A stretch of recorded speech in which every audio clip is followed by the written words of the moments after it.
ونحن ذا في حلقة جديدة مع الرجل الذي أثار الضجة في مصر والعالم، الرجل الذي أينما ذكر اسمه ابتسمت الأوجه وتيقن الجميع أنه سيسمع قصة من أجمل ما يمكن أن تسمع وأن تحكى. هذا الرجل قدوة، وليس فقط قدوة بل هو معلم أجيال، معلم المحاربين ومعلم الملوك.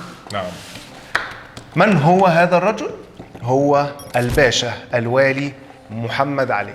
وقد قال لي كريم الراوي صديقي العزيز معلومة كنت أول مرة أسمعها، إن محمد علي ده اسمه هو لوحده من كتر عظمته أخذ اسم أبوه، قال له أنت اركن على جنب، أنا هبقى اسمي لوحدي محمد علي. صح؟ أبوه اسمه إبراهيم أغا. أبوه اسمه إبراهيم أغا. السلام عليكم. كريم الراوي نسيت أعرفكم عليه، وأنا شادي المسعودي. نتمنى تعملوا لايك وشير وسبسكرايب للحلقة في القناة عندنا وتشرفونا. النهارده هنتكلم عن محمد علي باشا، والي مصر ومؤسس مصر الحديثة. أيوة. ووالي لكنه ليس كأي والي، أن الوالي معناه أن السلطان يوليه ولاية ما وفي فترة ما يعزله، لكنه هو الوالي الوحيد في الدولة العثمانية، واعتقد مش عايز اقول في العالم، لكن لو في زيه هيبقوا قليلين جدا، انه والي رغم انف السلطان العثماني ويورث الولايه لاولاده واحفاده، حتى اصبحت دولته او دوله اولاده من ولايه الى خديويه الى سلطنه الى مملكه. ونتكلم عن محمد علي باشا. أيوة. مين في الاول محمد علي باشا يا استاذ شادي؟ مين محمد علي باشا؟ محمد علي زي ما شادي بيه قال لنا، هو شادي بيه ده باشا، ففي درجات معلش ان شاء الله تكبر وتبقى باشا. ان شاء الله باشا. لسه هو كان باشا وهو عنده كام؟ 36 سنه. اخد انا لسه لقب باشا، لسه ما وصلتلهاش. لسه مش قدامك شويه. هو تركي مش الباني مش يوناني زي ما في هنا هيحصل لغط كتير قوي، الناس كلها بتقول الباني. وده اللغط ده بسبب ان هو من اتراك البانيا. الدوله العثمانيه دوله ممتده، كانت في رقعة كبيرة جدا من العالم، في أفريقيا، في آسيا، في أوروبا، وكان في جاليات تركية في كل دول الولايات العثمانية، في مصر، في الشام، في العراق، في اليونان، في جورجيا. هو أسرته من الأتراك البانية، زي ما كان في مصر أتراك. احنا عندنا أحمد بيه شوقي أمير الشعراء، ومحمود سامي باشا البارودي، تسلم إيدك يا شادي بيه. دول كلهم عندهم أصول تركية، او من اسر جايه من تركيا اصلا يعني. ولا كلهم يحسبوا على المصريين؟ فانت بتقول ان هو من اصول تركيا ولكن عاشوا في البانيا. هو من عاشوا في البانيا، اتولد هناك. ابوه مات وهو صغير، كان ليه عدد من الاخوه كلهم توفوا، وفضل هو الوحيد. زي يقول لك ايه، اسماعيل ياسير، فاكر؟ انا دايما بجيب قلاشات، انا اسف. اللي هو كان عندي مش عارف 12 ولد ما فضلش منهم الا انا. كلام جميل، كلام 99 واحد ماتوا ثوره فرنسا. واخواته كلهم ماتوا، هو اللي فضل الوحيد عايش. ابوه مات وهو طفل صغير، ابوه اسمه ابراهيم اغا. ابوه مات ومحمد علي طفل صغير. مش ابوه، لا ابوه كان راجل كبير يعني، ومحمد علي تركه وهو طفل صغير. وما نعرفش حاجه عن امه. هي الفتره الاولى ديت معلوماتنا عنها قليله جدا، بس بتظهر لنا شخصيته يعني. بعدين بعد وفاه ابوه اتنقل لعمه توسن. خلينا نقول ان ابوه كان عسكري في الشرطه. عسكري اللي هو بيسموه يعني ايه، حاجه شبه عسكري الدرك بتاع زمان، اللي هو احنا عارفينه زي الشاويش يعني. اللي هو كان بيمشي في الافلام الابيض واسود يقول ها مين هناك. دي كانت وظيفه ابوه، ان هو كان بيحمي الطرق والشوارع في القريه من الحراميه واللصوص. حلو. وعمه ايضا كان شغال وظيفه ليها علاقه بالجنديه، كلها وظائف بسيطه يعني. عمه ده اسمه توسن. وعمه ده عشان كده سمى ابنه توسن بعد كده. ايوه، ابنه توسن اللي هو اتوفى بسبب الحملات على الحجاز.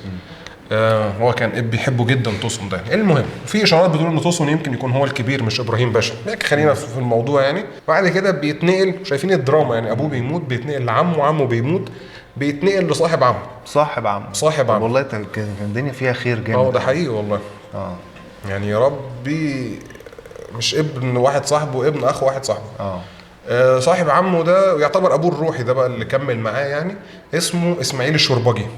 اسماعيل الشرباجي. اسماعيل الشرباجي ده اسم عادي خالص. اسم واحد يعني هنا من حلمية الزيتون بالظبط. اسم واحد موظف عادي مصري، اسماعيل الشرباجي. وهو طبعا هيسمي ابن اسماعيل ليه برضو اللي هيموت في السودان في حملة السودان المايك اللي احنا حكينا عنها في one of the reels. بالظبط. مايك نمر السوداني بيقتله. وبيوصل لسن الشباب، بيدخل الجندية زي معظم الاتراك اللي عايشين في الولايات الاجنبيه. هم ليه عايشين في ولايه اجنبيه زي البانيا كتركيا؟ يعني عشان يبقى حياتهم كاتراك تبقى اسهل، بتبقى اسهل بالنسبه لهم يدخلوا في الجيش والشرطه زي عائلاتهم يعني. بعد كده بيتزوج في شبابه او مطلع شبابه من امراه اكبر منه في العمر، ست على قدر كبير من الثراء، وبيتزوجها وبيترك الجنديه وبيشتغل تاجر دخان زي ما احنا كلنا عارفين. الست دي اللي بيقال ان ابنه ابراهيم الكبير اللي هو كان شريكه تقريبا في الحكم، كانوا بيعملوا كل حاجه مع بعض، بيقال ان هو ابنها مش ابنه، وعشان كده كان نسل محمد علي لغايه الملك فؤاد تحت يقول ان هو مش من نسل محمد علي اصلا. بالظبط. في دي اشاعه كانت طلعت في بدايات القرن العشرين يعني. انت متاكد الاشاعه ولا انت بتقول لا ربما؟ دي اشاعه طلعت، ربما تكون حقيقه، بس هي لاول مره تظهر بشكل كبير كان في فترة الحرب العالمية الأولى، لما كان أحد أعضاء الأسرة العلوية من ذرية حد غير إبراهيم، وكان بيطالب بالعرش. وكان بيطالب بالعرش على أساس إن دي الحجة القانونية، إن إبراهيم باشا مش ابن محمد علي. جد فؤاد وجد توفيق وجد الناس دي كلها، مش ابن محمد علي. لكن طبعا لم يتم التعامل مع الاشاعه ديت بجديه، فضلت اشاعه كده يعني غير مؤكده. والواقع ان ابراهيم كان هو زي ما انت قلت يعتبر شريك محمد علي في تاسيس الدوله، واولاده بقى الخديوي اسماعيل والخديوي توفيق وكلهم لغايه فاروق يعني. فهي السيده دي تزوجها محمد علي واصبح بيشتغل في تجاره الدخان.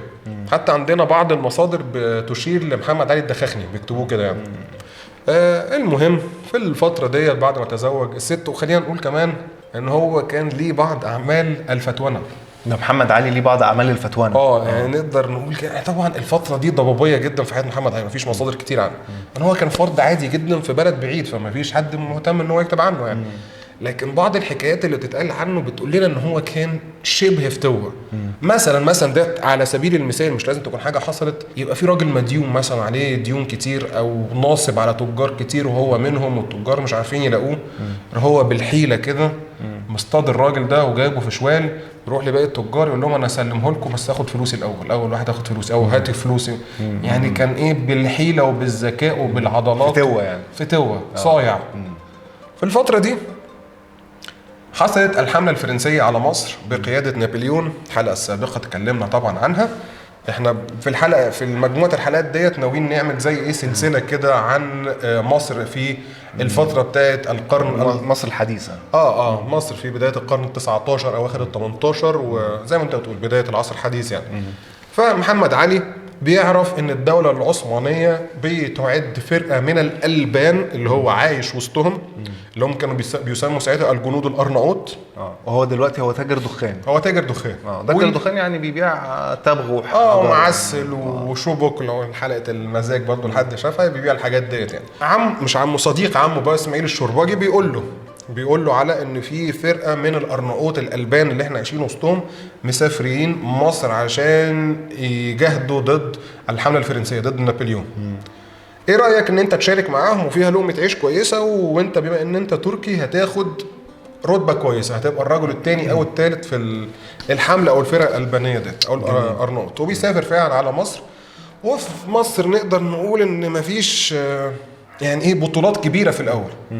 فرد من ضمن فرقه الارناؤوط بيشارك في معركه ابو قير البريه مش البحريه، بيشارك في معارك ضد الفرنسيين وما الى ذلك.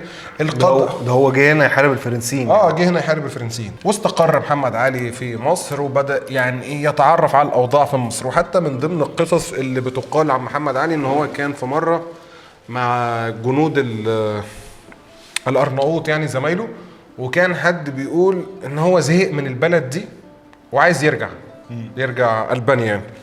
فمحمد علي قال له ان البلد دي فيها ثروات وخير وبوتنشال محدش فاهمه. وده كان لسه ظابط في الحملة اللي جاية تصد العدوان الفرنسي. فواضح ان هو من وقت مبكر جدا كان عنده احلام خاصة بمصر. انت قلت جنود الارناؤوط دولت نسبة لبلدهم ولا نسبة لنوع الجيش يعني؟ لا، لبلدهم، للألبان. الجنود الألبان اللي جايين من ألبانيا كان بيتقال عليهم أرناؤوط. تمام. وهنلاقي إن ده كانت منتشرة، يعني في مثلا عندنا أرناؤوط، البوشناك، يعني مش زي الانكشارية مثلا؟ لا مش زي الانكشارية. ده طبقة معينة. ده سيستم معين. طبعا في الفترة دي كانت الانكشارية باظت، ما بقتش الانكشارية بتاعت زمان. ممكن نكمل الانكشارية كده عجالة واختصار. الانكشارية نتجت في الأصل عن طريق ضريبة الدم. ضريبة الدم ديت السلطنة العثمانية لما كانت بتدخل أي دولة مسيحية، خاصة جورجيا، أرمينيا، اليونان، البلاد اللي هي شرق أوروبا والكلام ده، كانت بتفرض على الناس حاجة اسمها ضريبة الدم. ضريبة الدم ديت يعني إن كل قرية بتبقى مكلفة ومجبرة إن هي تورد عدد من الأطفال للباب العالي للسلطان، 100 250 حسب كل قرية وحجمها. المجموعة الأطفال دول بيتاخدوا من قراهم، من أهاليهم المسيحيين، وينتقلوا للعيش في تركيا ويتعلموا حاجتين ملهمش ثالث: السلاح والفروسية وكل أدوات القتال والولاء للسلطان. وكانوا دول بيعتبروا زي ما احنا ممكن نقول في العصر الحديث كده الحرس الملكي، الانكشارية دول. ودول كانوا بأشرس الفرق وأقواها، وملهمش أي انتماءات لغير السلطان. يعني الأرناؤوط دول ألبان، البوشناك زي لطفي بوشناك على فكرة اللي هو المغني التونسي يعني. دي كانت كلها يعني كانوا الكوماندو بتاعتهم، بالظبط. الكوماندو كانوا مشهورين جدا ان هم اكتر الفرق عنفا وتخريبا. لما دخلوا مصر عملوا مجازر ومذابح، ابن اياس بيذكرها لنا وغيره، وابن تغري بردي وابن زنبل الرمال وغيرهم يعني. بعد كده في الفتره دي طبعا الانكشاريه كانت تدهور بيها الحال جدا، واصبح ممكن شخص مراهق عنده 17 18 سنه يروح يتطوع ويروح يبقى جندي من جنود الانكشاريه. واصبحت الانكشاريه في الوقت ده عبء على السلطان وليست. مش ملاحظ الحكايه دي حصلت كذا مره على مر التاريخ؟ احنا مش عايزين نطلع بعيد قوي عن محمد علي، بس حصلت حتى في المماليك لما كانوا بيتجابوا صغيرين، ولما بقوا يتجابوا جلبان كبار في السن باظت برضو الدوله المملوكيه بالظبط. فاي حد بيتجابه وهو كبير بيبقى عنده حته من التمرد، لكن لما بتكسب ولاؤه من صغره دايما بتبقى يعني في اقوى حالات بالظبط الجيش يعني الانكشاريه في حالتهم هم صغيرين كان ولائهم للسلطان غير عادي. هم كانوا بيتربوا ان هم اولاد السلطان، ده اللي كان بيتقال لهم يعني. كان بيبقوا عايزين ينصروا السلطان. بعد كده بقوا عايزين يدخلوا هم شباب كبار عشان يكسبوا فلوس. فلما يدخلوا بلد مدينه ما يعملوا تمردات، يعني اصبحوا غير مسيطر عليهم. وزي ما هنشوف خلال الحلقه في معلومه كده يعني على عجاله برضه هنقولها. باك تو محمد علي. باك تو محمد علي. في الفتره دي طبعا محمد علي القياده بتاعت فرقه الارناؤوط بتتوفى، وبيصبح هو قائد فرقه الارناؤوط. ديت من تدابير القدر، لكن بتتيح لمحمد علي الفرصه ان هو يكون في مكان الكلام مع النخب، سواء النخب من المصريين او النخب من المماليك او العثمانيين الاخرين او حتى الانجليز. قبل كده محمد علي جه ضابط صغير في السن وصغير في الرتبه وصغير في المقام. لو كانت مش ملوش صوت خاص، لو كانت مشي التراتبيه والحادثه الوفاه دي ما حصلتش ما كانش حد هيسمع عنه. لكن المهم محمد علي بعد جلاء الحمله الفرنسيه بيقرر ان هو يقعد في مصر، مش عايز يرجع البانيا تاني ولا اليونان. هو اتولد في مدينه اسمها كافالا في اليونان، في شمال اليونان. يمكن تكون تبع مقدونيا دلوقتي يعني. هو كان بيشبه نفسه كمان برضه بالاسكندر. اسكندر ده كان مهووس طبعا، عامل اي قائد عسكري مهووس بالاسكندر. احنا هنا حاطين صوره الاسكندر انتوا مش شايفين، مش باين. فالمهم يعني باك تو ذا بوينت، بيعمل بقى علاقات طيبه جدا مع النخب المصريه في الفتره دي. الفتره ديت الفرنسيين بيمشوا عن مصر بعد توقيع المعاهده، وبعد بقى جاك مينو. ممكن الناس ترجع لحلقه الحمله الفرنسيه. وبيقعد في مصر وبيعمل علاقات قويه جدا بالنخب المصريه. النخب المصريه على راسهم عمر مكرم اللي انت لسه قايل لي ان هو في الحاجات القديمه بيذكر اسمه كعمر افندي مكرم. عمر افندي مكرم. انا اعرفه، كنت فاكره شيخ. عمر مكرم كان طبعا بيتكلم بصفه او الحيثيه بتاعته ان هو نقيب الاشراف، وخاصه ان في وجود الحمله الفرنسيه الاشراف في الصعيد كان ليهم دور قوي جدا في مقاومه الحمله الفرنسيه. واتكلمنا عن ده، واتكلمنا عن اصحاب العمم الخضراء او العمام الخضراء اللي جم حتى من الحجاز عشان يساندوا الدعاوي اللي كانوا ابناء عمومتهم من الاشراف في الصعيد كانوا قالوه لهم يعني. فعمر مكرم كان قيادي مهم، وكانت علاقته بمحمد علي قويه. وغيره لا زي الشيخ الشرقاوي والشيخ المحروقي والبرديسي والسادات. البرديس ده من قيادات المماليك. هنا بقى في الفتره دي عشان نفهم الوضع برضو، كان المماليك وضعهم حرج للغايه. ليه يا استاذ شادي بقى؟ لان المماليك طبعا بعد الحمله الفرنسيه اتفضحوا قدام الشارع المصري، اتعروا تماما. كانوا هم دايما مصدرين صوره من ايام 1250 ميلاديا، من بعد صلاح الدين، من ايام شجره الدر وعز الدين ايبك لغايه نابليون، ان هم فرسان الاسلام، ان هم الذين يدافعون عن بيضه الدين زي ما كان بيتقال ساعتها. اكتشفوا ان هم خسروا في معركه امبابه دي في نص ساعه، وقواتهم تشتتت وهربوا، اللي راح الصعيد واللي راح الشام وهربوا وتركوا القاهره اصلا. فبعد كده خلاص انتوا جايين دلوقتي بتعملوا ايه يعني؟ في الفتره دي كان عندنا اسامي مهمه من قيادات المماليك ما زالت متبقيه. اهم 3 اسماء هم ابراهيم بيك، وهو كان راجل عجوز ساعتها، اللي هو ابراهيم بيك ومراد بيك لو انت فاكر في الحلقه اللي فاتت. ده كان راجل عجوز وكان ليه هيبه، لكن نقدر نقول عليه ان هو تعب مع السن. تعب. وفي الاثنين الاقوياء اللي لسه ما زالوا محافظين على نفسهم، هو البرديسي بيك والالفي بيك. وكان الانجليز بعد جلاء الفرنسيين من مصر ما تركوش مصر، وما زال ليهم وجود، وتدخلوا في حاجات كتير يعني بدون الخوض في تفاصيل. يعني النهارده عايزين نتكلم عن محمد علي. وكان الانجليز متحالفين مع المماليك، وشايفين ان المماليك ارحم من العثمانيين، او ان العثمانيين دوله ترهلت وخلاص يعني ايه في اواخرها. فالمماليك اللي دول نقدر كانوا بيمدون بالسلاح، حتى السلاح المسدسات كانت مسدسات انجليزي بتاعت الفرسان المماليك يعني. بالظبط. انت قلت لي الموضوع ده، قلت لي ان ساعتها ان انجلترا كانت يعني ترسانه للسلاح قويه جدا في العالم. فواضح طبعا التحالف الانجليزي المملوكي كان قد ايه. وكان في صراع طبعا ما بين المماليك والعثمانيين. ليه بقى؟ زي ما قلنا في الحلقه بتاعت الحمله الفرنسيه ان العثمانيين كانوا فقدوا السيطره على مصر من اوائل القرن ال18، من 1700 وانت طالع يعني. مع الحمله الفرنسيه، وحتى اللي هي تجلت في ذروتها مع علي بيه الكبير اللي هو سمى نفسه سلطان وكده يعني. لكن حتى بعد موت علي بيه الكبير اللي تولى بعده الحكم هو محمد ابو الدهب اللي هو مملوكي اصلا، وفضلت مصر تابعه اسميا للولايه العثمانيه، لكن اللي بيحكم مصر فعليا هم المماليك. واحيانا حتى مش بيقدموا الخراج او الجزيه او المقابل المادي للباب العالي. فالعثمانيين كان بالنسبه لهم بعد جلاء الفرنسيين دي فرصه جديده ان هم يحطوا ايديهم على مصر مره تانية، خاصه ان انجلترا ساعدتهم في طرد الانجليز. المماليك ما عملوش حاجه، فالعثمانيين حسوا ان احنا جبنا الانجليز عشان نخرج الفرنسيين من مصر، فانتوا مماليك ما عملتوش حاجه. والمماليك متحالفين مع الانجليز اللي هم خرجوا الفرنسيين من مصر. فالمساله كانت متشابكه ومعقده للغايه. في الفترة دي كانت القوات الإنجليزية زي ما قلنا بتميل إلى المماليك، وخاصة إلى رجلها يعني الوفي وهو الألفي بيك. والألفي ديت يعني كلمة مملوكية كانت دايما بتنتشر على أي مملوك بثمنه بيبقى أكتر من 1000 درهم أو 1000 دينار.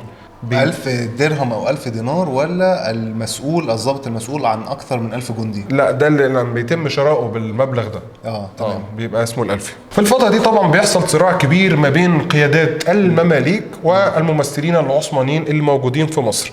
اللي مين فيهم اللي يحكم؟ المماليك عايزين الامر كما كان عليه من قبل الحمله الفرنسيه، والعثمانيين عايزين يستردوا مصر مره اخرى كامله لهم. في الفتره ديت علاقه محمد علي بالمماليك كانت غريبه شويه. كانت عنده علاقات بابراهيم بيه اللي احنا قلنا عليه اللي هو الراجل الكبير، وبالبرديسي اللي هو كان متمركز في الصعيد في جرجه خاصه، وبرديسي نسبه الى برديس في سوهاج. وكانت العلاقه بينهم نقدر نقول متوتره او مش متوتره، توترت بعدين. لكن كان محمد علي لما دايما يقعد مع المماليك سواء ابراهيم بيه او البرديسي بيه او حتى الالفي كان دايما يقول لهم انتوا الفرسان الحقيقيين بتوع مصر، انتوا اللي حميتوا مصر، انتوا ادرى بحكم هذه البلاد. العثمانيين جايين من فوق من بلاد بعيده عايزين يحطوا نفسهم وينصبوا نفسهم ملوك على مصر، وكان دايما بيطمعهم ان انتوا اقوياء وفرسان واصحاب حق. وانا هو من عند العثمانيين وبقول لكم وانا انتوا عثماني الأحق. وجاي بقول لكم انا واحد جندي عثماني او ضابط في الجيش العثماني وجاي بقول لكم انتوا الاحق.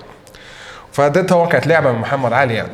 وكان محمد علي زي ما قلنا كان بتربطه علاقات قويه جدا بالنخب المصريه، وعلى راسهم نقيب الاشراف عمر مكرم. وكان دايما بيعمل ايه بقى عشان نشوف بقى؟ بيحذرهم من جشع المماليك. يقعد مع عمر مكرم والقيادات المصريه اللي هم خلوا بالكم انتوا اصحاب البلد الحقيقيين، انتوا المصريين اصلا، دي اسمها مصر وانتوا مصريين، والمماليك دول عبيد انتوا شارينهم بفلوسكم وجبتوهم عشان يحموكم ومش بيحموكوا. ودينا شفنا لما الفرنسيين جم طلعوا يجروا. فايه دول انا مش فاهم يعني. وكان في يعني ايه خبص في المساله.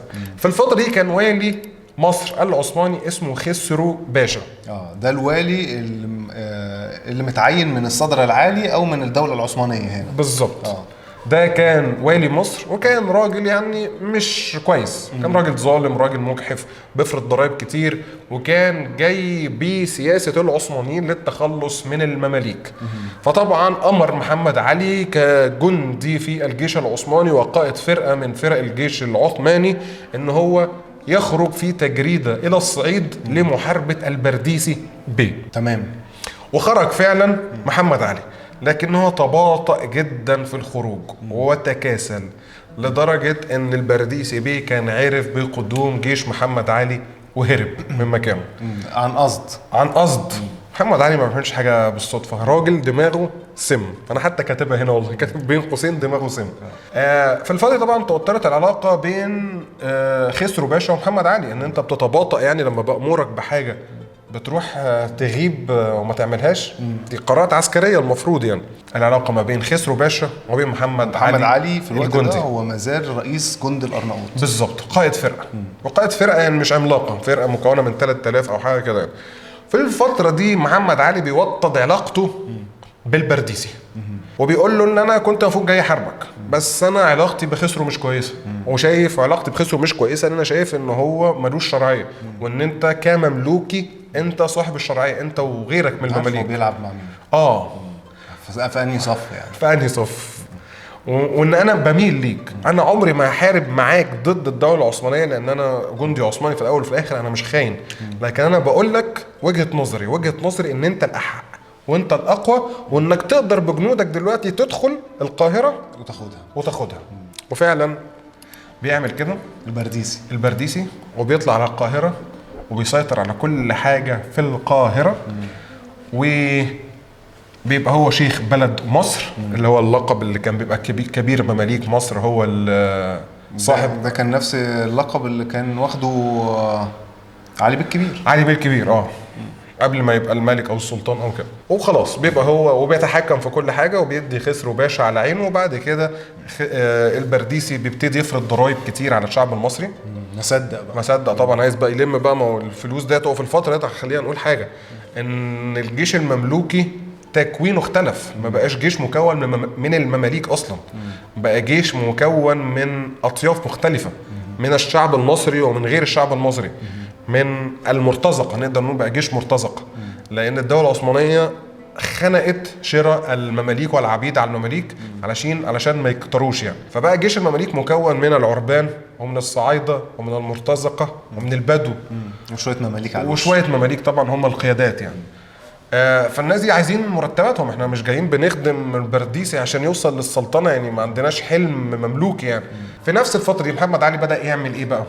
بدأ يقعد مع الجنود الأرناؤوط بتوعه ويقول لهم ان احنا عندنا مرتبات متأخرة، لازم تخرجوا وتطالبوا البرديسي ان هو يرجع المرتبات. عايز يزيد في الزيطة مع الشعب، يزيد في الزيطة، يخلي الدنيا كلها تولع. وفعلا الدنيا ولعت وحصلت تمرد كبير جدا في القاهرة ضد البرديسي شيخ البلد. وبدأت تخرج مظاهرات تهتف بالهتاف الشهير اللي سجله لنا الجبرتي وهو بيقول اشتاخد يا برديسي من تفليسي.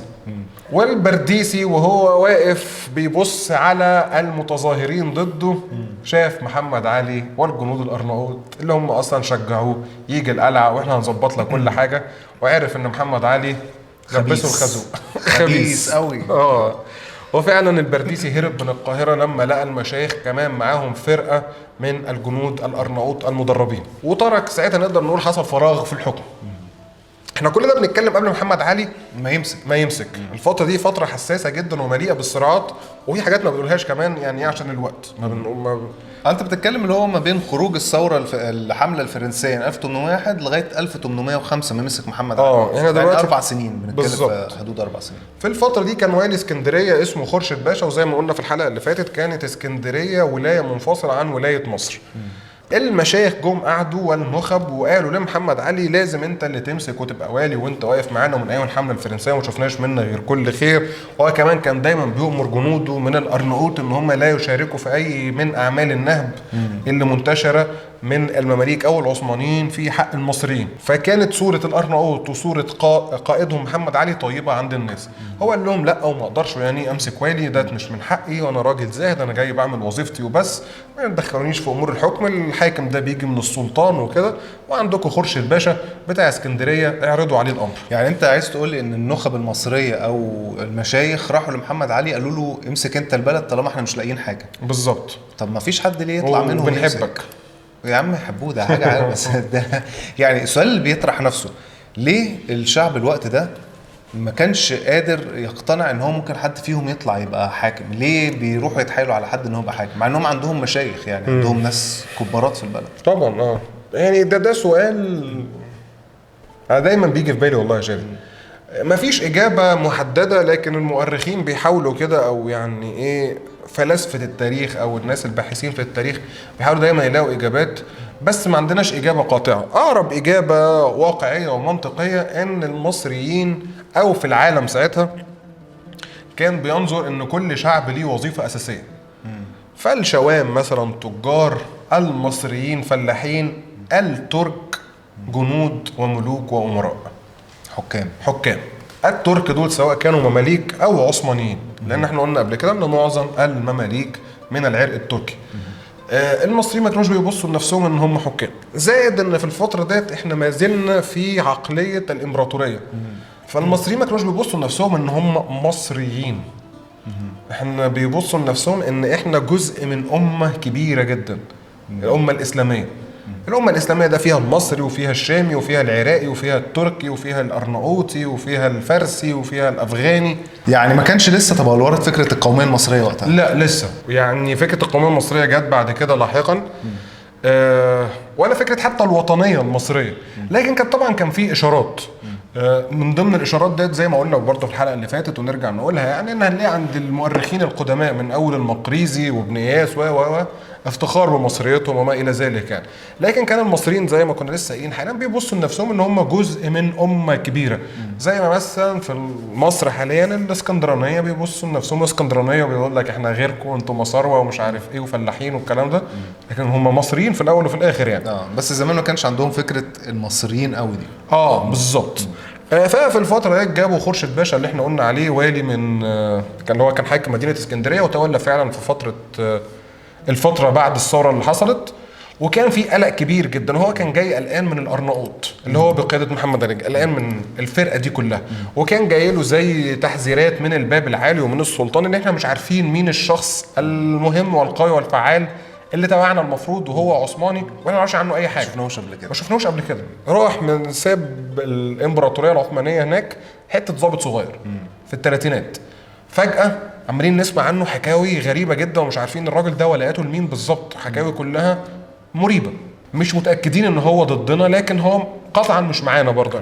فعلا بيتولى خورشيد باشا ولايه مصر، وعلشان ما يستعينش بالأرناؤوط أو غيرهم من الأتراك اللي موجودين في مصر وخلاص محمد علي استحوذ عليهم، بيجيب الجيش بتاعه من البدو الغربيين اللي هم في المصادر بيذكروا باسم المغاربة، لكن المغاربة دول مش من دولة المغرب، يعني المغاربة دول بيتقال عليهم من أول العجمي والساحل الشمالي بليبيا، كل ده كان ساعتها بيتقال عليهم المغاربة. ودول يعني المصادر بتقول لنا ان هم لما نزلوا الاسواق اساءوا معامله المصريين. اساءوا معامله المصريين ازاي؟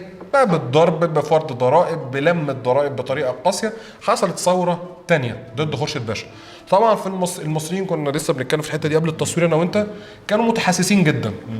انتوا كعثمانيين ولا مماليك ما شفناش منكم اي حاجه، كل واحد يجي بقى يقرفنا، وكل واحد يقعد يضرب يجي فينا يقرفنا وينهبنا ويوم ما جم الفرنساويين كلكم هربتوا زي الفيران وسبتونا احنا لوحدنا نلاقي مصيرنا، وما نفعش حد في الشعب المصري الا المصريين بتنظيم من القيادات المصريه طبعا، على راسهم عمر مكرم والناس بقى المختلفين، يعني الشرقاوي والسادات والمحروقي والجوساقي والناس دي كلها. فحصلت الثوره ضد خورشيد باشا. الثوره كانت قويه جدا. في نفس الفتره ديت زي ما قلنا كانت القيادات في الاسيتانا او اسطنبول قلقانه من شخص محمد علي، فارسلوا فرمان بتعيينه والي على منطقه جده. نطوحوا بعيد عننا. جده في السعوديه طبعا، ما كانتش لسه في السعوديه يعني اللي هي الحجاز يعني. نطوحوا بعيد عننا.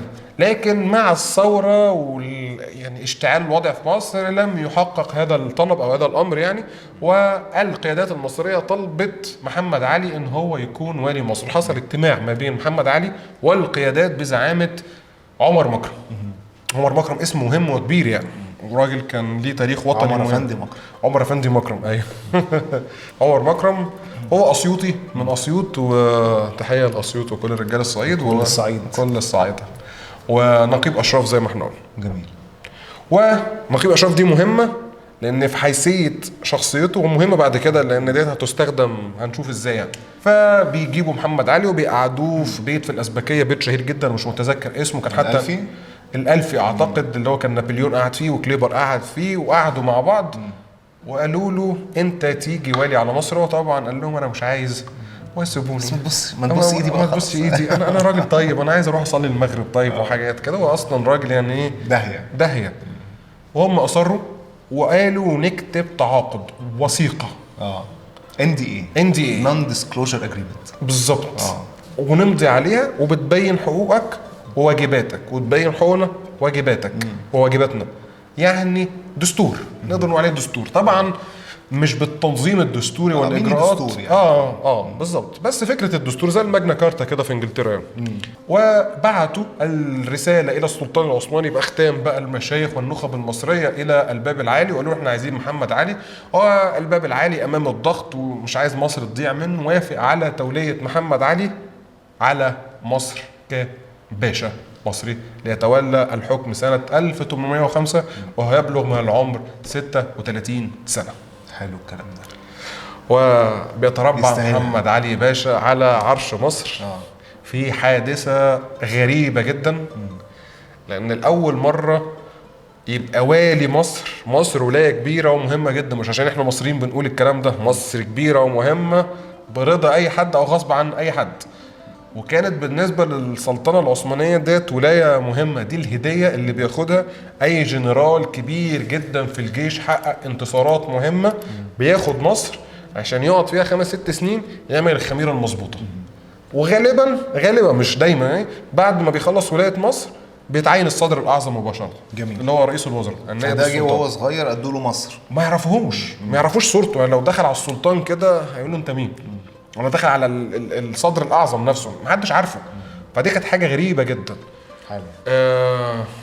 وطبعا يعني قدوم محمد علي على عرش مصر او ولايه مصر قلق جدا كمان المماليك.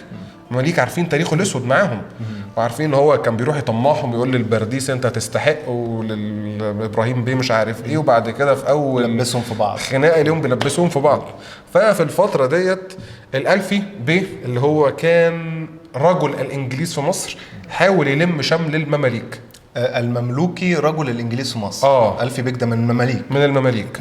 وكان من رجال الانجليز في مصر رجل انجلترا الوفي في ارض مصر. وكانت انجلترا بتعده لحكم مصر وبتؤهل المماليك وبتدربه وحاجات كتير جدا. يعني ممكن نقدر نقول عليه يعني ايه مصطلحات العصر الحديث جاسوس انجلترا، رجل انجلترا. فبدأ ان هو يلم شمل المماليك اللي هم بالثلاث قيادات الاساسيه، الألفي اللي هو نفسه، والبرديس بيك، وابراهيم بيك اللي كنا قلنا عليه ان هو كان دلوقتي ايه راجل كبر كان بيحارب الفرنسيين. كان بيحارب الفرنسيين. المماليك في الفترة ديت حاولوا ان هم يغروا الارناؤوط اللي هم فرقة محمد علي. يقولوا محمد علي يعني ايه بيديكوا كام؟ احنا بيديكوا 10، احنا نديكوا 25، بيديكوا 25 احنا نديكوا 90 وهكذا. وبدأ يبقى فيه مراسلات بين المماليك بقيادة الألفي. خلاص كده المماليك عرفنا ان هم بقيادة الألفي، وبين جيش محمد علي الخاص. عايزين يعروه يعني. عايزين يعروه، عايزين يشتروا جيشه، يبقوا جزء من المماليك، مش جزء من المماليك حرفيا، بس يعني ايه في وقت الجد محمد علي ما يلهمش جنبه. لكن طبعا محمد علي بدهائه وذكائه وسيطرته على عقول الناس، كانت الناس كلها اصحابه والناس كلها بتحبه، هم فاكرين ان هو يعني طيب. لكن قيادات الارناؤوط بنفسها راحت لمحمد علي سلمته الرسائل، الالفي بيه بيقول لنا كذا كذا كذا كذا. راح قال لهم ايه؟ يا ترى كانت شخصيته عامله زي محمد علي علشان يبقى بالدهاء والمحبه؟ يعني ما كانش بالترهيب، كان بالحب كمان. غريب غريب مبهر بصراحه. كل قصير مكير. كل قصير مكير. فاكر لما عملنا ريل عنه ان هو قصير. المهم فراحوا سلموا له قالوا له عايزين نخونك يا محمد علي. فهو قال لهم جاروهم وافتحوا معاهم باب للحديث والكلام، وعايزين ايه وايه وايه وايه. وقعدت المراسلات شغاله ما بين الارناؤوط وما بين قيادات المماليك فتره، لغايه ما يعني وصل اتفاق ما بين المماليك والارناؤوط ان الارناؤوط هم دلوقتي الحاكم بتاعهم او قائد الفرقه بتاعهم هو اللي قاعد في القلعه، فهم اللي مسيطرين على القاهره. الارناؤوط هيخونوا محمد علي وهيفتحوا ابواب القاهره وهيدخلوا منها عساكر المماليك. وده بيحصل فعلا يا استاذ شادي بيه. اوكي باشا لو سمحت. باشا اوكي زي محمد علي، اترقيت من شويه. عارف ان قصر محمد علي اللي كان ساكن فيه، طبعا الناس بتبقى دايما عندها مغالطه ان قلعه محمد علي دي هي قصر محمد علي او دي القلعه. لا، قصر محمد علي ما كانش هنا. قصر محمد علي كان تحت القلعه، يعني كان جوه جدار القلعه، بس كان في مكان تاني كده تحت القلعه، مش المسجد الكبير. ما هو ده المسجد، ده المسجد بتاعه. هي في الاصل وده مش المسجد بتاعه كمان. مش فاكر مين اللي بناه، بس المسجد بتاعه بره القلعه اصلا. يعني انت لو وقفت في القلعه هتشوف المسجد بتاعه في جبل المقطم من الناحيه الثانيه. هو اللي انا اعرفه ده حاجات جانبيه بعيدا عن السيكونس اللي احنا بنتكلم فيه. دي طبعا اسمها الرسمي قلعه الجبل اللي بناها صلاح الدين الايوبي. محمد علي كان بيقعد في قصر في شبرا الخيمه، اعتقد قصر محمد علي في شبرا الخيمه في الاول. ده كان القصر المحبب اليه، وبيقعد عليه على النيل بقى ولطيف وبتاع بعيدا عن هوا وبتاع. في طبعا ناس كتير بتتلخبط يعني وتفتكر ان هو قصر محمد علي بتاع المانيال، لكن مقطع من المانيال ده قصر الامير محمد علي اللي هو احد احفاد محمد علي اللي كان بينافس الملك فاروق على الحكم. المهم يا استاذ شادي، محمد علي قال لهم جاروهم وهاتوهم لي. وفعلا يعني عدد محترم من المماليك، اكتر من 1000 جندي مملوكي من مماليك الالفي بيه بيروحوا علشان يدخلوا القاهرة في اسمها ايه بقى؟ في مؤامرة مع الارناؤوط. مع الارناؤوط. وبيدخلوا من باب زويلة، وبيدخلوا فعلا. واول ما بيدخلوا بيتقفل باب زويلة، وبيتفاجئوا ان جنود الارناؤوط واقفين فوق الاسطح وضربوا المماليك بالنار. طب ده كان بروفا يعني مذبحة القلعة؟ هو محمد علي عمل مذابح كتير في المماليك بس مذبحة القلعة هي اللي اخذت كل مرة يضحك عليهم كل مرة الطريقة مشكلة رهيبة. ودخلهم من باب زويلة وقفل عليهم. دخل عليهم باب زويلة، دخلوا ماشيين في الشوارع، اتفاجئوا ان المحلات كلها مقفولة، الطرق مغلقة بالمتاريس وكده، وان جنود الارناؤوط قاعدين فوق اسطح المنازل بالبنادق الغدارات، وفتحوا النار عليهم. وحصلت اول مذبحه للمماليك. طبعا في مذبحه قبل كده، بس كانت الصدر الاعظم لما كان في مصر هو اللي عملها قبل توليه محمد علي. مش محمد علي. واللي انجلترا اتدخلت برضه علشان توقف حمام الدم ضد المماليك. فالمماليك يعني حصل فيهم مذابح كتير، وما كنت اقول هم ولاد حلال ويستاهلوا، لكن يعني دي السياسه، هم يعني ما كانوش برضو احسن ناس. يعني دي نقدر نقول عليها زي ما انت قلت بالظبط بروفا لمذبحه المماليك الكبيره اللي هيقضي فيهم عليها. في الفتره ديت راح الالفي بيه رجل انجلترا، بعت على طول رسائل لانجلترا، انتوا بتسووا ده هيدبحني، ده في واحد مجرم دلوقتي جه هيدبحني. وهو بقى كان الفي بيه جيت اتامر عليه، معتد بنفسه بالظبط. ده انا داخل اتامر عليه، لقيت نفسي انا اللي بموت، انا فاكر انا اللي هغفله، لقيت جنودي ما رجعوش، خلاص كده انتهوا يعني. فالانجليز بيطالبوا السلطان بعزل محمد علي عن مصر. تمام. المسألة بتكبر، وفعلا بتيجي فرمان بتولية محمد علي لولاية تانية في تبع لليونان والجزئية ديت، يعني بيقولوا ده بلدك بقى وانت متربي هناك اصلا، وزي ما قلنا هو مولود كافلا يعني، وهنرجعك هناك وكده. طبعا محمد علي لم يستجيب للامر، والمشايخ تمسكوا بمحمد علي، وتم ارسال خطاب اخر للسلطان العثماني، وتم تثبيت محمد علي. لكن اصبح محمد علي تحت المنظار. تحت المنظار. منظار مين بقى؟ الجميع. انجلترا والعثمانيين والشعب والمماليك وكل حاجه. في الفتره ديت محمد علي قال بقى ايه في دماغه، انت يا ألفي بعت لي جنودك في القاهره المصوره داخل القلعه عشان يعملوا فيها حركه زي دي، وبتراسل السلطان وتخلي الانجليز يعملوا كذا وكذا وكذا، والله ما هسيبك. هبعت الجيش بتاعي الارناؤوط وراك. كان ساعتها طبعا لم يبني الجيش الحديث بتاع سليمان باشا الفرنساوي، كان لسه بالفرقه بتاعته شويه الصغيرين دول وخلاص. وارسل الجيش، نسيت اسمه، بقياده واحد يعني من القاده بتوع ارناؤوط عشان يحارب الألفي في شمال الصعيد. شمال الصعيد يعني ايه؟ المنيا، بني سويف. المناطق ديت. وعايز اقول لك ان جيش محمد علي هزم 5 معارك ورا بعض. انا كنت قاعد مستني ان هو قطعهم بالظبط. 5 معارك ورا بعض الألفي بيحط على الأرناؤوط. راح لهم في ارضهم بقى. هنا بقى الألفي والبرديسي بيتفقوا ان هم يكونوا جيش موحد، البرديسي من قلب الصعيد والألفي من شمال الصعيد، ويتحدوا للهجوم على محمد علي في القاهرة في عقر داره. خلينا نقول ان في فتره الألفي من كتر ولائه لانجلترا وحبه في انجلترا الألفي فتره من حياته سافر انجلترا. يا سلام. عشان يتم اعداده وتعليمه السياسه وكل شيء، عشان هو اللي هيبقى حاكم مصر المستقبلي. فانجلترا استثمرت فيه يعني.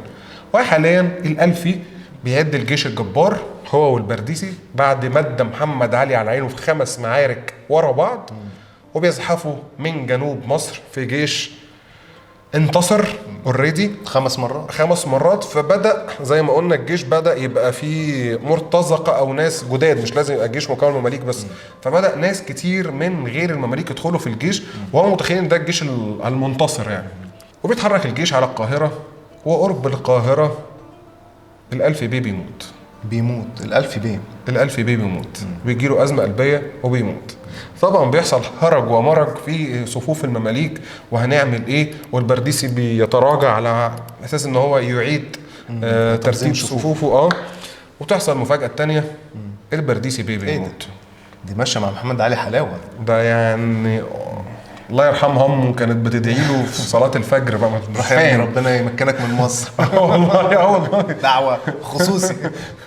والألفي والبرديسي بيموتوا ليتشتت شمل المماليك، وبيرتبكوا طبعا ارتباك. خلاص القيادتين المهمين ماتوا، وابراهيم بيه الوحيد اللي لسه على قيد الحياه، راجل كبير طاعن في السن، مش قادر يحط خطط، مش حمل. كان خلاص بقى بيفكر بقى ايه؟ يستقيل، يفكر في اخرته، بيقعد يلعب طاوله على القهوه يعني. بس خلاص راجل فقد بريقه يعني. فما بقاش فيه مماليك، مفيش قيادات مملوكيه. فخلاص خطر المماليك بينتهي. بيموتوا بقى القيادات الكبيره. في الفتره ديت السلطان بيطلب من محمد علي، طبعا بقى زي ما قلنا شفنا ان هو كان ازاي عايز يعزله ويوليه مكان في اليونان وكده، ان انت هتفضل في مصر بشرط انك تنتظم في ارسال الفلوس والضرائب اللي تدفعها وتضاعفها. هل كانوا بيشغلوا دماغهم على محمد علي، عايزين بقى ان الشعب يقوم عليه لانه هيضطر ان هو يفرض ضرائب؟ اتصرف بقى، مش انت بقى المصريين عايزينك وانت عايزهم. اتصرفوا بقولنا فلوس بقى. تشرب شاي؟ يا ريت. ففعلا بيضاعف الضرائب او كده يعني. في الفتره دي كان السلطان، عشان نفهم برضو عقليه محمد علي، ان ناس كتير بتبقى ايه، خلي بالك، ناس كتير بتبقى فاكره ان محمد علي ايه، خارج السياق. واحنا هنا قلناها في الحلقه كتير جدا، مش في الحلقات بتاعتنا، ان اي حدث تاريخي هو ابن سياقه. مفيش حدث كده بيجي كده مفارق للزمن. ان السلطان ساعتها في الفتره دي كان اسمه السلطان سليم الثالث. السلطان سليم الثالث ده على ما اتذكر مسك سنه 1779 اعتقد، ولا 89 يعني، مش مهم، نصلحها على الشاشه يعني. اكتبها لنا بعد اذنك. ماشي اكتبها. السلطان سليم الثالث كان من اوائل السلاطين والحكام العثمانيين اللي كان عندهم اتجاه تحديثي للدوله العثمانيه، وكان عايز يعمل نظام اداري على نسق الدول الأوروبية، وعايز يعمل جيش حديث على نسق الدول الأوروبية. عايز يقلد جيرانه ومنافسيه. هم دول كانوا يعتبر منافسين يعني. انجلترا وفرنسا لغاية الوقت ده كان السلطان العثماني مش بسهولة، بس كان يقدر يجاريهم، يقدر ان هو زي روسيا مثلا يعني. بتعمل صوت ليه؟ انا مش عارف ايه اللي بيبقبق هنا. الميه. ما الميه ايه دي؟ الميه لسه بارده. الميه غريب قوي البتاع ده. ماشي. النار قويه. فالسلطان العثماني كان مازال عنده البوتنشال ان هو يلاقي مكان يتطور. ومحمد علي ابن هذا السياق، وتربى او نشأ او كان شاب في تركيا او في الدوله العثمانيه، فجاي عايز يطور برضه. ففي عهد السلطان سليم وشايف رؤيه السلطان سليم الثالث، مش سليم الاول. لكن طبعا بيقف قدام السلطان سليم الثالث وعدة أسباب بتمنعه من إكمال مشروع، وهم باختصار الانكشارية اللي كنا قلنا عليهم من شوية. الانكشارية وقفوا في سكة تطوير الدولة العثمانية ازاي؟ زي ما قلنا في الأول، الانكشارية كانوا في البداية نتاج ضريبة الدم والحاجات اللي احنا شرحناها، لكن قلنا بعد كده إن لم يستمر الأمر كما هو عليه، وإن الانكشارية أصبحت بالتطوع وبالفلوس وليها رزق كويس، واللي بيدخل حتى في الانكشاريه ممكن يدفع رشوه عشان هيدخل ويضرب في الاسواق وياخد من الناس اتوات وبلطجه يعني. فالانكشاريه اصبحت طبعا بقى ايه، حسب خطر، لان هو عايز يعمل جيش حديث. جيش عباره عن فرقه مشاة، فرقه مدرعات، فرقه فرسان، فرقه البحريه. فخلاص مش هيبقى فيه انكشاريه، هيبقى فيه تجنيد، هيبقى فيه خلاص فرقه يعني فكره الجيش بتاع العصور الوسطى هتنتهي. فالانكشاريه عملوا تمردات كبيرة جدا. مين أيد التمردات ديت؟ رجال الدين أيدوا تمردات الانكشارية، مش أيدوا التمرد مش بنفسه، مع الحداثة أصلا. مش مع الحداثة. قالوا لا، أنت عايز تلبسنا بنطلون وبرنيطة وبتاع ومش عارف إيه. دي حاجات إحنا بالنسبة لنا دلوقتي بنشوف إن هي تفاهة جدا، بس ده اللي حصل. ومشروع السلطان سليم الثالث توقف، لكن هو استمر في الحكم طبعا السلطان سليم الثالث، هي دي الفتره اللي عاش فيها محمد علي. واضح طبعا ان محمد علي في شبابه كان من انصار فكره التطوير اللي هيجي ينفذها في مصر بعد كده، خاصه بعد ما شاف الفرنساويين بقى ايه، رؤية العين بالظبط. في الفتره ديت خلينا نرجع ونكمل مع المماليك وراجلهم الذي توفى فجأة، وهو الألفي بيك توفى فجأة زي ما قلنا بعد ما كان بيعد الجيش لمحاربة محمد علي، وبعد ما قعد في انجلترا فترة زي ما قلنا برضو لإعداده لمهمة ان هو يبقى حاكم مصر. تمام. طبعا زمان ما كانش فيه بقى مش هقول لك بقى واتساب وانترنت، وما كانش فيه تلغراف حتى. فالألفي بيه مات وانجلترا مش عارفة ان هو مات. فانجلترا متفقه مع الألفي بيه ان احنا هنهجم على مصر هجوم زي كده بتاع نابليون من البحر، وانت بجيشك بقى انت والبرديسي، وزي ما اديت له محمد علي الكام على السبورت من على البحر، تدينا السبورت من الجنوب، ونبقى عملنا الكماش على الشخص اللي احنا مش عارفينه محمد علي ده، وان انتوا تضربوه من قفاه واحنا نضربه على عينه ونخلعه وخلاص، وتبقى انت حاكم مصر. ومفيش بقى عثمانيين، مفيش بقى عثمانيين، تبقى بتاعت المماليك بتاعتنا احنا الاثنين.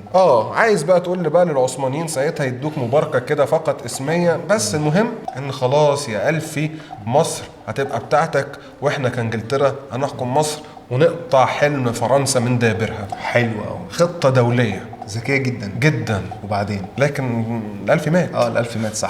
وبعدين فبعدين جم الانجليز على اساس ان الاتفاق لسه ساري يعني. جت الحمله بقياده الجنرال فريزر. ايوه الجنرال فريزر ده اللي عملوا له فيلم، حمله فريزر. ايوه. العالم زمان كان عجيب قوي. فدخلوا طبعا لما وصلوا هجموا على دخلوا اسكندريه، وبعد كده وصلوا الى مدينه رشيد. وفي مدينة رشيد حاكم مدينة رشيد عمل خطة في منتهى الذكاء، وهو لما عرف ان هم دخلوا من اسكندرية وركنوا يعني المراكب او راسوا بالمراكب على البحر، ودخلوا بقى يعني ايه في العمق يعني. حاكم مدينة رشيد عرف، فحاكم مدينة رشيد لجأ الى الخطة اللي كان عملوها المماليك ايام لويس التاسع. بس هم كانوا عملوها الناحية التانية في دمياط ولا المنصورة حاجة كده. المهم يعني الخطة عبارة عن ايه؟ ان الجيش الانجليزي لما هيدخل احنا من قبلها، الراجل بقى حاكم مدينة رشيد جاب كل الناس وقال لهم الكلام ده، محدش يطلع من بيته، كل الناس تقعد في مدينة أشباح، محدش يولع شمعة، يولع كلوب، يولع اي حاجة. الناس مش عارفة كلوب يعني كلوب زي البتاع اللي احنا مولعينه ده بس نور لمبة. عامل زي الفانوس كده. ايوه، محدش يولع اي ضوء، محدش يطلع اي صوت. مدينه اشباح. الانجليز دخلوا مدينه رشيد، افتكروا ايه؟ افتكروا ان اهالي رشيد عرفوا ان الانجليز جايين وهربوا. فدخلوا المدينه. وتعمقوا ودخلوا وتعمق. ومشيوا وتعمقوا وتوغلوا. كان في اعلان بتاع مبيد حشرات كذا أيوة. فيها توغل يتوغل. منتشر. وفجأة أثناء توغلهم اتفاجئوا بجنود رشيد، الحامية بتاعت رشيد، طالعين من فوق البيوت بيضربوا نار تك تك تك تك عليهم. وشوية أهالي مدينة رشيد خرجوا بالسيوف بالعصيان بالحلل. الحلل ساعتها على فكرة كانت نحاس، فلما ادي واحد حلة على دماغه ده بيموت. يموت من ضربة بإيد الهون. يعني هي أسلحة بدائية. والجيش مش مشكلة طفت، هنروح نولعها دلوقتي. ماشي. والجيش الانجليزي في مدينة رشيد اخد علقة ما ياخدهاش حرامي في مولد. دخل فريزر بالحملة بتاعته. دخل فريزر والحملة بتاعته واخد على عينه في مدينة رشيد وهزم هزيمة نكراء. طبعا الراجل عمال بقى ينادي على الألفي، انت رحت فين يا ألفي؟ وبيسأل الناس. انا متخيل كده، طبعا ده ما حصلش يعني. بعد كده رجعوا تاني على اسكندرية، وقرب مدينة اسكندرية في مكان يقال له حماد اعتقد، مش متذكر الاسم كويس يعني. داخل مدينة اسكندرية؟ بالقرب من مدينة اسكندرية. محمد علي بيهجم بجيوشه او بجيشه على الانجليز وهو بيسجل انتصار ساحق على الانجليز. هم دلوقتي اصلا دماغهم مش مظبوطه، اتورطنا وداخلين على ان في ناس بتحميها، الناس دي مش موجوده. بتصل بيهم وما بيردش عليا. فطبعا محمد علي انتصر عليهم انتصار ساحق. لكن محمد علي كان انسان ذكي، رغم الانتصار الساحق ده ما عملش فيهم مذبحه كبيره ولا قتل منهم ناس كتير، وعارف ان دي انجلترا، دي الامبراطوريه التي لا يغيب عنها الشمس. انا بصد بس. وبعد ما انتصر على طول في معركته راح راسل الجنرال فريزر، قال له انت جاي مصر تعمل ايه؟ جاي مصر ليه؟ فقال له انت جاي عشان كان الألفي هيضمن مصالح انجلترا التجاريه والسياسيه والعسكريه في مصر، ولا يقطع الطريق عن الهند وبتاع. انا هوفر لك كل اللي انت عايزه. لك انا يا باشا، انا هضمن لك كل الكلام اللي انت عايزه. حريه التجاره، الرعايه او الجاليه الانجليزيه في مصر انا لم امسها بسوء ولن امسها بسوء. حريه التجاره مكفوله ليكم، حريه المرور الامن مكفوله ليكم. عايزين نساعدكم في اي حاجه انا معاكم قلبا وقالبا، رقبتي يا باشا، يعني بالبلدي كده. فالألفي ده كان هيعمل لكم ايه؟ اللي هيعمله لكم انا هعمله لكم اضعاف. حلو الكلام ده. فخلاص الانجليز قالوا طب والله احنا بنحارب الراجل ده ليه ومورطين نفسنا وبتاع، شكرا جدا، شيك هاند مستر محمد علي. والدنيا بقت وان احنا وي جو باك تو انجلاند وخلاص كده. فعرف الانجليز ان هم اللي بيحكم مصر ده يستطيعوا ان هم يتعاملوا معاه كحليف وصديق وانسان محل ثقه. وبكده اتخلصوا من المماليك تقريبا. وبكده خلاص وتخلص من الانجليز، وتخلص من العثمانيين. فضل له طبعا مين بقى شوكه في حلقه؟ القيادات الشعبيه بقياده عمر مكرم. هو الراجل كل ما يطلع قرار يقولوا له لا، عمر مكرم يقول له ليه وهنعمل ده ليه ادينا الورق، ادينا نشوف مش عارف ايه. فهو يعني بدا يحصل مشادات. محمد علي هم بالنسبه لهم احنا متفقين على ده من الاول في خيال القيادات الشعبيه ان ده اتفقنا من البدايه. محمد علي بالنسبه لهم هو انتوا صدقتوا نفسكم؟ هو في دماغه حاجه تانية، انتوا مصريين. للاسف كل الشعوب بتاعت المنطقه، مصريين، سوريين، ليبيين، عراقيين، احنا كنا في الطبقه الدنيا من السلم الاجتماعي في هذه العصور. احنا شرحنا قبل كده الكلام ده يعني. فانتوا مصريين، انتوا اتجننتوا ولا ايه؟ احنا هنا الحكام. وان انا لو بشاركوا كده بس عشان انتوا ناس كباره وشيك ومحترمه. هو بطل ده البتاع اتطفت، حسدناه، قعدنا نقول بيدقدق. طب صبنا يلا. وبعدين في الفتره ديت يعني محمد علي عايز بقى يمارس دوره كحاكم، كراجل والي بقى. مش قادر، هو سخن مش قادر، شايف ان قال لهم بقى انا مش عايز وجع دماغ.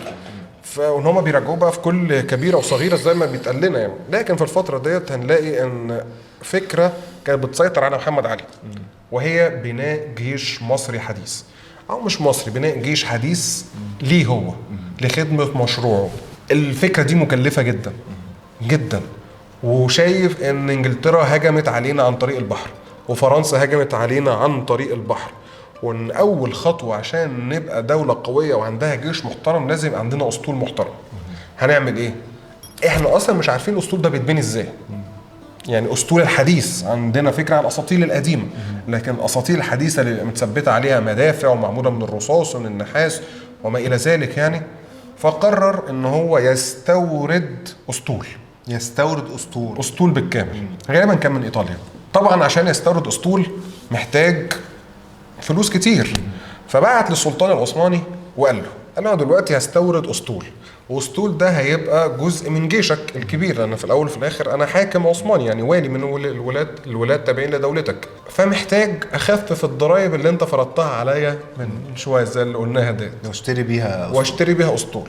فالسلطان قال له، السلطان طبعا بقى ايه ضايقه، ما نعرفش السلطان قال هو ديت عن قصد ولا ايه.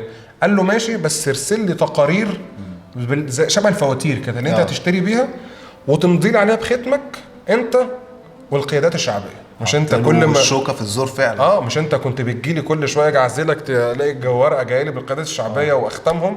انا عايز منك انت والقيادات الشعبيه. والقيادات الشعبيه طبعا القيادات الشعبيه اصلا مش هيبقوا فاهمين هو بيعمل ايه. القيادات الشعبيه شافوا الورق فعلا. سوي نشرب رشفة من فنجان الشاي. كيف؟ وبعدين بعد كده راح قال للقيادات الشعبيه انا هجيب لكم اسطول راح قال للقيادات الشعبيه. القيادة الشعبية لم ترفض يعني، لكن عمر مكرم زي ما قلنا كان هو الزعيم بتاعهم. قال له طيب فكرة كويسة. هو قال لهم قال لهم انا عايزكم تختموا لي على الفواتير وكده يعني. فعمر مكرم قال له فكرة كويسة جدا، هات الفواتير ديت اقراها ونختمها. حلو. نطلع نصطاد لما ما يبقاش في حاجة. بالظبط. انت شفت قلت حلو عادي، لان احنا طبعا ايه ناس متحضرة. محمد علي قال له تقراها. مش عايز اشتم. وبدأ يحصل بقى الكلاش يكبر، لان هو شاف اراها دي يعني انا شريكك في الحكم. فهو حس ان عمر مكرم بيشاركه في الحكم يعني واحده. فكده اتضايق جدا. وحصل يعني ايه كلاش كبير جدا. الكلاش ده بينتهي ان محمد علي طبعا خلال الفتره دي كان بدأ يقوي علاقته بعدد من المشايخ الأقل شهرة من عمر مكرم والمحروقي والسادات والشرقاوي والناس دي. طبعا عمر مكرم هو اللي على رأسهم يعني. وبدأ يلمعهم ويصدرهم ويبقى يستخدمهم في البروباغندا الخاصة بيه، وينحي القيادات الشعبية شوية جانبا، لكن ما زال القيادات الشعبية ليها سلطة. فمحمد علي عمل بقى حركة في منتهى الخباثة والدناءة والقذارة. ماشي. وهي إنه هو خلى بعض الناس تتهم عمر مكرم بتزوير شهادات الأشراف، وثائق نسب الأشراف. هو نفسه ما ينتسبش للأشراف. لا، إن عمر مكرم بيزور للناس ويبيع الشهادات دي. وطبعا يعني للي متابع بقى دي حاجات في التفاصيل انا بعرفها. اداله مقص في سمعته. اداله مقص في سمعته، وديت مش هنقدر نقول منتشره لكن موجوده.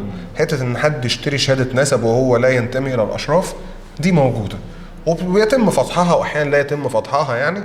وقالوا مش كده وبس، ده قالوا ان هو بيبيع هذه الشهادات لاقباط ويهود اساسا. ان عائلات اصلها قبطي او اصلها يهودي، وبيقول عليهم قرشيين هاشميين علويين. فطبعا حصلت جدال كبير جدا، وحصلت مش نقدر نقول محاكمه يعني، لكن قلق يعني. عمل له نوش. وراح محمد علي قال له انت كمان بتزور وبتبيع شهادات الاشراف ومش عارف ايه، انت لا تصلح ان انت تكون قيادي، وان انت تكون انسان ليك حيثيه في المجتمع، وبناء عليه هننفيك الى مدينه دمياط. وتم نفي السيد عمر مكرم نقيب السادة الأشراف وصاحب المسجد بتاعه اللي في ميدان التحرير وبجانب المجمع إلى مدينة دمياط سنة 1809 ليعيش حياته كمسجون لغاية مات في 1820 يعني عشرينيات القرن ال19. كل ده بس علشان ايه؟ حاول يضايقه وهو بيشتري الأسطول. بالظبط. طبعا في الفترة ديت بقية القيادات الشعبية لما شافوا ان ده حصل في عمر مكرم الزعيم بتاعنا، ده اكبر واحد فينا يعني سنا وشخصيه وقياده، وخلفه قبائل بتحميه. قبائل الاشراف دي قبائل منتشره، لكن احنا مشايخ، شيخ يعني موظف. فكلهم سكتوا. مش هنيجي حاجه في عمر مش مكرم. هنيجي حاجه في عمر مكرم. فكلهم سكتوا وهو بقى ابتدى يتحكم براحته في اللي بيحصل. بالظبط. اختم هنا اختم، ما تختمش هنا ما تختمش. ايوه، انا اللي اقول ايه اللي يحصل وايه اللي ما يحصلش. طبعا في الفتره ديت كده خلاص محمد علي تخلص من المماليك بشكل مؤقت لغايه ما تخلص عليهم بشكل كامل في 1811 في مذبحه المماليك، وعملنا عنها حلقه بالتفصيل ممكن ترجعوا لها ان شاء الله. نعمل بلاي ليست نحط فيه الحاجات دي كلها بعد اذنك يعني. اوكي اكيد. تخلص من الدوشه بتاعه السلطان العثماني بشكل مؤقت، وتخلص من قلق الانجليز، والانجليز تاكدوا ان ده صديق وحليف ليهم، وتخلص بشكل او باخر من المصريين.